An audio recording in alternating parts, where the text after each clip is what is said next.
We aren't the only store left in the mall. There's about 6 small shops total, but they're all spread out along the different spokes of this wagon wheel-shaped mall. We're the only one in this section. Oftentimes, the other stores close early. Considering the lack of foot traffic, I don't blame them. We can go an entire night without seeing a single customer at times. So, I know it's only a matter of time before our store shuts down for good too. I had never closed before, but my coworker Britt had told me that after dark, with most storefronts barred and unlit, not another person in sight, it almost felt like you were all alone in the world. I was relieved that she was going to be there with me tonight. Her peppiness was contagious, and at least I wouldn't be by myself, staring into the dark expanse where the old Macy's used to be. The only thing is, Britt never came in. She no-call no-showed, which she had never done before. I was so worried that I called our manager Chris, but his exact response was, "No one wants to work these days. You can close alone. It's fine." He stopped by to drop off the extra gate key, muttering about work ethic the entire time. I bit my tongue at that. I know Britt, and that money is tight. She worked her ass off, and she'd never just missed work without a good reason. And even then, I was confident she would have at least let us know. So, that's how I ended up where I am now. Knees pulled to my chest, phone on silent, screen brightness turned down, waiting for the sun to come up. Not alone. I wish I were. I'm banking on whatever is out there being averse to the sunlight, since it's so pale, almost translucent. So, how did I end up here, you ask? We hadn't had a customer in 2 hours, and the mall had descended into a level of darkness that surprised me. No wonder we got very little business after dark. From the road, I bet the whole mall looks like it's abandoned. I wished we had some sort of music playing, but the sound system, like most things in this place, is broken. I occupied myself by dusting and prepping everything for the next morning. It was both a good way to prepare for the approaching end of my shift and to distract myself while making a bit of noise in the process. Something, anything, to cut through the thick silence. Eventually, I stepped out of the store and closed the gate so I could take a quick bathroom break. I had written up a "Be right back" sign to stick to the door, but I doubted it'd be seen by any eyes other than my own. The green exit sign flickered at me before it too surrendered to the darkness. The only sounds I could hear were the buzzing of the struggling sign and my own footsteps echoing through the massive, empty space. I jumped as, out of the corner of my eye, I saw a pale figure behind the glass of one of the closed stores. I turned sharply, but it looked to be an old mannequin, illuminated by the scant neon light coming from the distant and empty food court. No thanks, I thought to myself, as I speed walked towards my destination. Why do mall bathrooms always have to be at the end of such long hallways? I suddenly wished I had brought my phone with me, just to have the light. Something so I wouldn't be walking into pitch blackness at the end of the hallway. The inside of the bathroom was nice and bright, at least. But as soon as I had entered the stall, a hoarse whisper from the other side of the door nearly made me jump. Please, I'm scared. What? I whispered back, nervously. Silence. When I went to wash my hands, I noticed all the stalls were open. It was so quiet. I had never heard anyone enter or leave.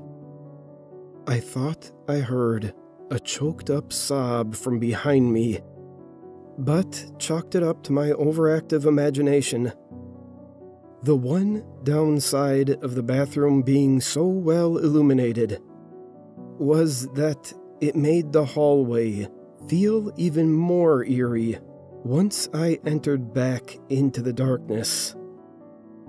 As I was nearly at the end of the hallway, finally approaching the dim light, I jumped as I heard a door open and close behind me. I laughed nervously as I reminded myself that the mall wasn't actually abandoned. Not yet, at least. So, a customer emerging from the restroom was not a supernatural event. What was concerning, though, was how they filled the hallway with a pungent stench, like something had died and spent days baking in the summer heat. That's when I remembered that the men's room was down a different hallway. There hadn't been anyone else in the women's room with me. I tried not to gag, or to betray my fear by looking over my shoulder. It sounded like they were struggling to breathe as they pursued me. Their slowed, measured breaths, wheezy and rattling. I quickened my pace. As I passed by, I instinctively glanced back at the storefront with the mannequin that had scared the ever-living crap out of me earlier. The store was empty. Nope, I thought, as I sprinted back to my store, that now familiar wheezing, with a sort of dragging shuffle added in, echoed through the dark space behind me. I struggled with the gate because my hands were shaking, but I finally got it open, just enough for me to slide underneath. I felt infinitely better after I locked the gate behind me. I was drumming my fingers on the counter, nervously, when I noticed that they were dirty. A flaky maroon covered my fingers and palms, patterned as if it had come off the gate. Sure enough, when I checked, that was the source. Splattered in some areas, smeared in others. Although it didn't look fresh, I could still detect a faint, telltale copper scent. I tried to convince myself that it wasn't blood. And even if it were, there was a perfectly logical explanation. I went to the back to look for paper towels.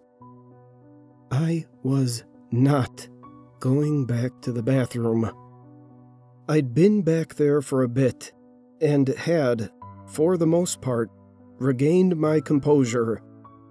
Told myself I'd imagined what I'd encountered in the hallway, when I heard what sounded like someone shaking the gate. I sighed. It seemed like we did have a customer after all.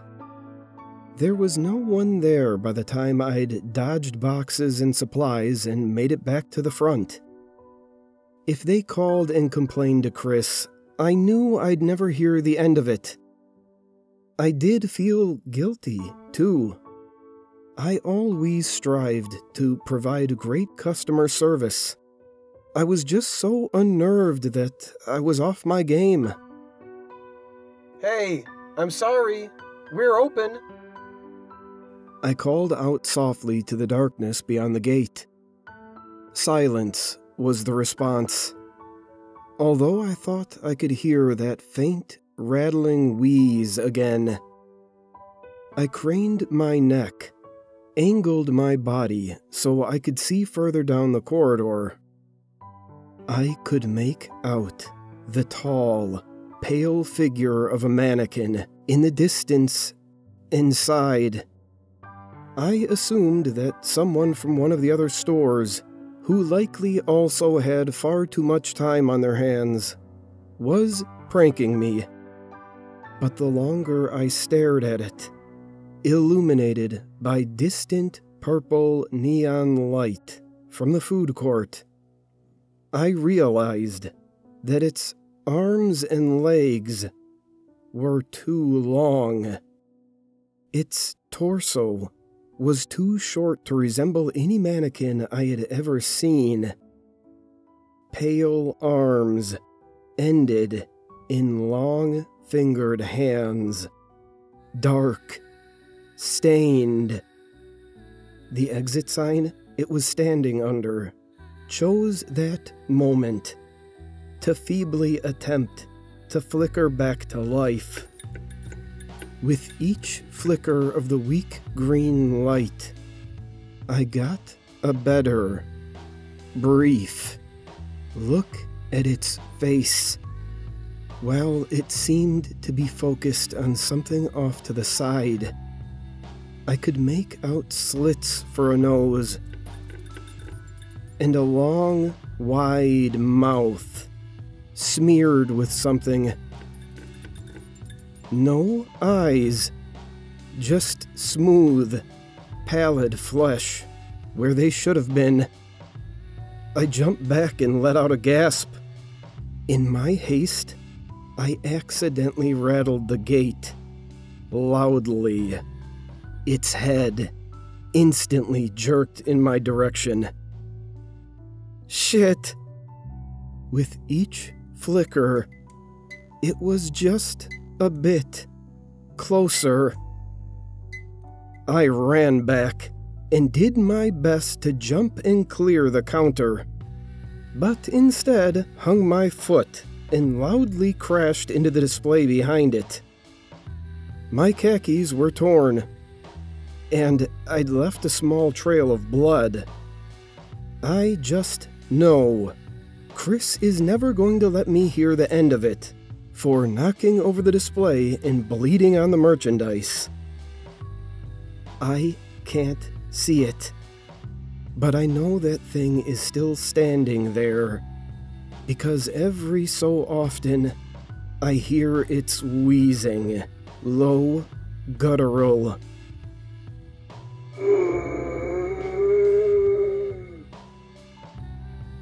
Coming from directly outside the gate, or the sound of long, thin fingers scraping down the metal bars.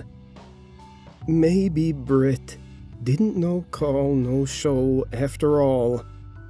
Maybe she never left the mall after she locked up last night. I know I'm not going home tonight. I'm waiting here until the sun comes up. Oh, and I'm never closing again.